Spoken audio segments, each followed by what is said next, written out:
Hello friends, जय माता दी। कैसे हैं आप सब? दोस्तों, एक बहुत बड़ा प्रश्न हम सबके सामने होता है कभी कभी लाइफ में, और वो है कि हम गरीब क्यों होते हैं, गरीबी हमारे घर क्यों आती है। दोस्तों, बड़े बड़े भाषण देना बहुत आसान है कि पैसे की वैल्यू नहीं है, मोह माया, सुख शांति, मान सम्मान, इसकी चिंता करो। पर जब हम प्रैक्टिकली लाइफ के बारे में सोचते हैं तो एक चीज़ हमारा दिमाग खराब कर देती है, और वो है पैसा। बिना पैसे के ना तो आप खाना आता है, ना हम जितने दान पुण्य आदि आपको बताते हैं वो बिना पैसे के हो ही नहीं सकता है।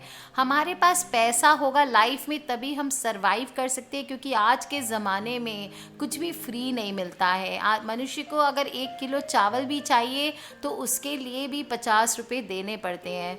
दोस्तों, बहुत ही महंगाई का ज़माना है। ऐसे में अगर गरीबी आ जाए, कंगाली आ जाए, तो आदमी को लेने के देने पड़ सकते हैं। तकलीफ़ होती है, जीना दूभर सा लगने लगता है, और हर पल बेचैनी से निकलता है।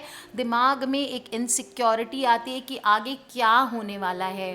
पर दोस्तों, आज मैं इतनी अमीर तो नहीं हूँ कि मैं सबकी गरीबी दूर कर सकूँ, लेकिन बस आप लोगों को एक रास्ता बता सकती हूँ कि अगर कभी ऐसे पोजीशन में आप आ जाएं तो इस दौरान आप हिम्मत रखें, अपनी हिम्मत ना छोड़ें। सबसे पहले मैं हमेशा सबको, मेरे जितने भी लोग हैं आसपास, मैं सबको एक ही वर्ड बोलती हूँ। मूवी का डायलॉग है दोस्तों, पर बहुत ही रियल में काम वाला है। हिम्मते मर्दा तो मदद ए खुदा।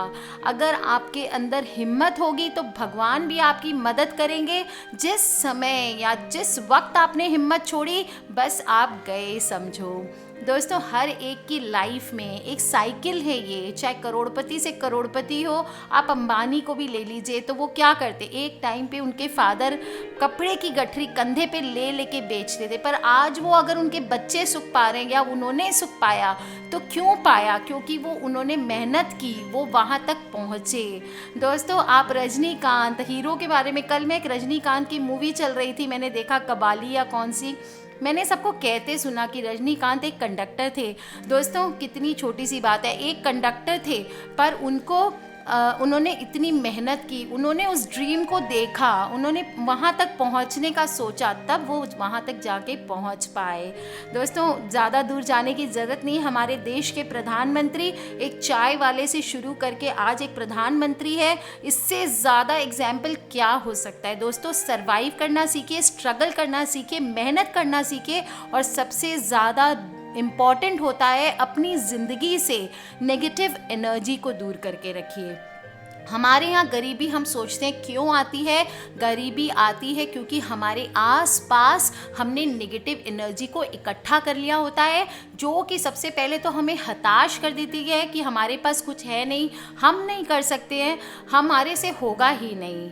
हम सबसे पहले इस नेगेटिव एनर्जी के वजह से क्या होता है, अंदर अंदर सोच सोच के आधे से ज़्यादा बार लोग खाते पीते नहीं है, या 10 तरह की नेगेटिविटी इकट्ठा करके कभी कोई बीमार पड़ता है, कभी बिजनेस में परेशानियाँ आने लगती है। दोस्तों, अलग अलग तरह की प्रॉब्लम्स और बढ़ने लगती है, और हमें लगता है ये सब प्रॉब्लम्स हमारे जीवन में लिखी हुई है। दोस्तों, ये लिखी हुई नहीं है, हम अपने हाथों से क्रिएट कर रहे हैं, और इनको दूर करना भी हमारे बस में है। हमारे हाथ में है कि हम इनको कैसे अपने जीवन से फेंक दें उठा के, और हमारे ज़िंदगी में पॉजिटिव एनर्जी का वास करें। सर्कमस्टांसेस दोस्तों सबकी लाइफ में आती है, मुसीबतें सबकी लाइफ में आती है, और ऐसे टाइम में हिम्मत करके आगे बढ़ना, ज़िंदगी को जीना चाहिए। दोस्तों, कुछ चीज़ें होती है जो अगर आपको लगता है कि आपके आसपास नेगेटिविटी भर गई है, तो उन चीज़ों को आप दूर करें। कैसे दूर करेंगे, क्या चीज़ें होती हैं नेगेटिव, वो मैं आपको बताती हूँ। अपने घर में सबसे पहले ध्यान रखें कि अगर आप चाहते हैं कि पॉजिटिव एनर्जी का वास हो, घर में सुख संपत्ति का वास हो, सभी सदस्य निरोगी रहें, और घर में सकारात्मक ऊर्जा का वास हो, उस घर को नकारात्मक ऊर्जा छू भी ना पाए, तो दोस्तों, हर उम्र के व्यक्ति को, चाहे वो छोटा हो बड़ा हो, थोड़ी देर अपने भगवान के सामने, चाहे 5 मिनट ही बैठें, एक दिया जरूर जलाना चाहिए। 5 मिनट भगवान के आगे बैठ करके रोज विनती नियम से ज़रूर करनी चाहिए। कुछ लोग कहते हैं मैम मैंने ये पाठ भी कर लिया, वो पाठ भी कर लिया, वो भी कर लिया, वो भी कर लिया। दोस्तों अगर आपने इतनी सारी पाठ पूजा की तो आपने काम कब किया? सबसे पहले ध्यान रखें हमारा जीवन कर्म प्रधान है और सुबह सुबह उठ करके पूजा करने का सही वक्त होता है सुबह 8 बजे।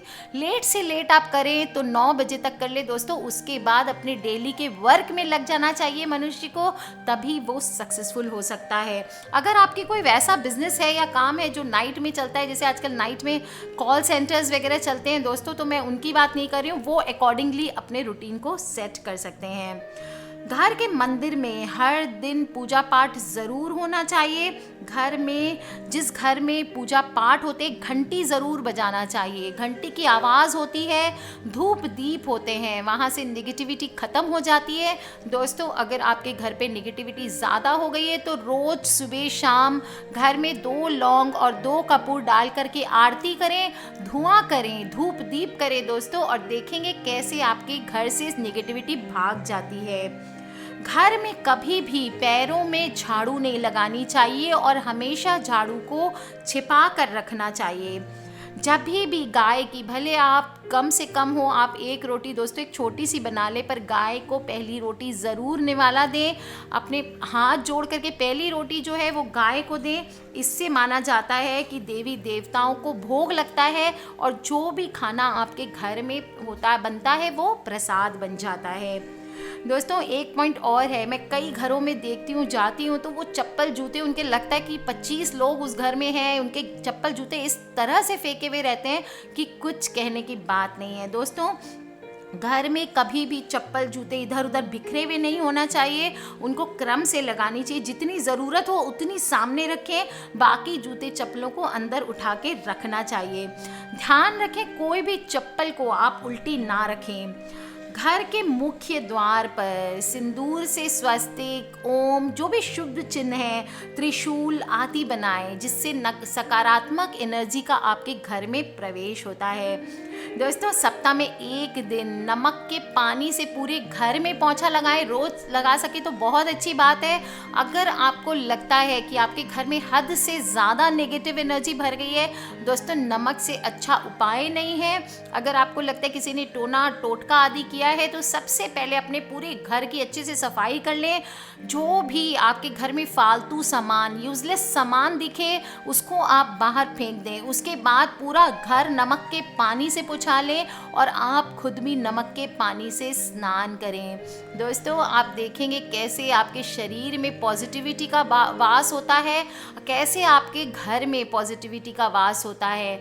घर के बाहर मुख्य द्वार पे एक काले कपड़े में 50 ग्राम के आसपास फिटकरी ले करके उसको राइट हैंड साइड में, बाहर से जब आप घर में घुसेंगे राइट हैंड साइड में ऊपर टांग दें और फिर दोस्तों सुबह शाम धूप दीप करें।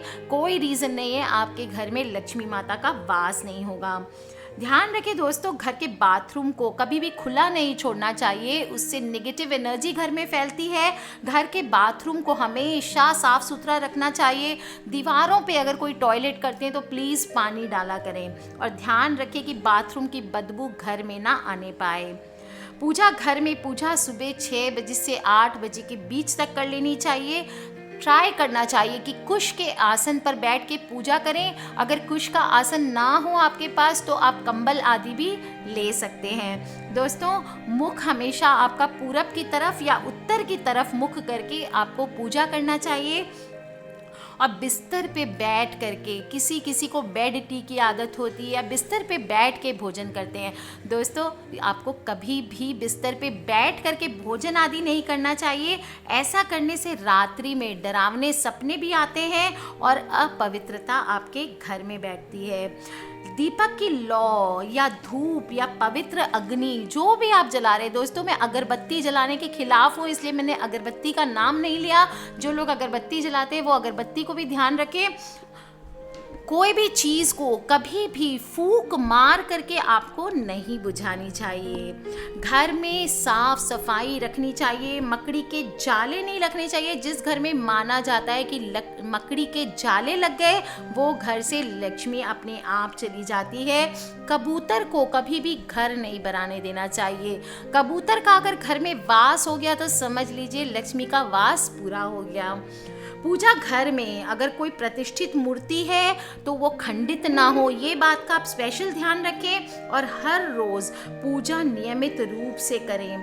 दोस्तों, माना जाता है कि हमारी उंगलियों से लगातार नेगेटिव एनर्जी निकलती रहती है और अक्सर ऐसा होता है कि ये ऊर्जा हमारे बड़े नाखूनों और उनमें से फंसी हुई गंदगी की वजह से ऊर्जा नेगेटिव एनर्जी को आकर्षित करती है।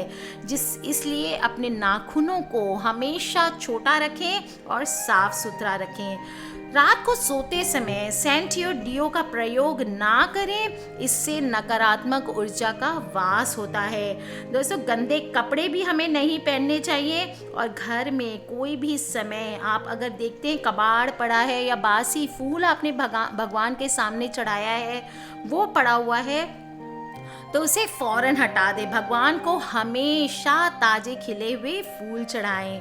टूटे हुए कांच के बर्तन हो या चटके हुए बर्तन हो घर में दोस्तों तो पैसे की दिक्कत आने लगती है। भूल से भी ऐसी चीज़ों को ना रखें। अपने घर के अंदर या छत पर फालतू सामान या कबाड़ अगर पड़ा हो तो इससे भी माता लक्ष्मी घर से रूठ कर चली जाती है। दोस्तों, घर में पानी का नल नहीं टपकना चाहिए, ये आने वाली आर्थिक हानि के संकेत होते हैं और घर में अगर दीवारों में दरारें पड़ने लगे तो घर की माली हालत समझ में आने लगती है।